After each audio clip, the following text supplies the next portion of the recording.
بسم اللہ الرحمن الرحیم۔ السلام علیکم ورحمۃ اللہ وبرکاتہ۔ گرمی کا موسم۔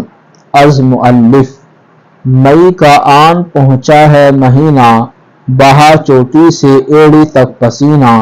بجے بارات سورج سر پہ آیا، ہوا پیروں تلے پوشیدہ سایہ۔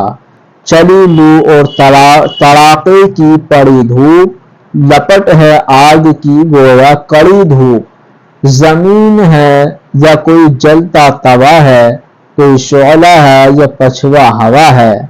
در و دیوار ہیں گرمی سے تپتے، بنی آدم ہیں مچھلی سے تڑپتے۔ پرندے اڑ کے ہیں پانی پہ گرتے، چرندے بھی ہیں گھبرائے سے پھرتے۔ درندے چھپ گئے ہیں جھاڑیوں میں، مگر ڈوبے پڑے ہیں کھاڑیوں میں۔ نہ پوچھو کچھ غریبوں کے مکاں کی، زمیں کا فرش ہے چھت آسماں کی۔ نہ پنکھا ہے نہ ٹٹی ہے نہ کمرہ، ذرا سی جھونپڑی محنت کا ثمرہ۔ امیروں کو مبارک ہو حویلی، غریبوں کا بھی ہے اللہ بیلی۔ بنی آدم کے معنی ہے انسان، ثمرہ کے معنی پھل، اللہ بیلی کے معنی ہے اللہ نگہبان ہے۔ الحمدللہ آج کا ہمارا یہ سبق مکمل ہوا۔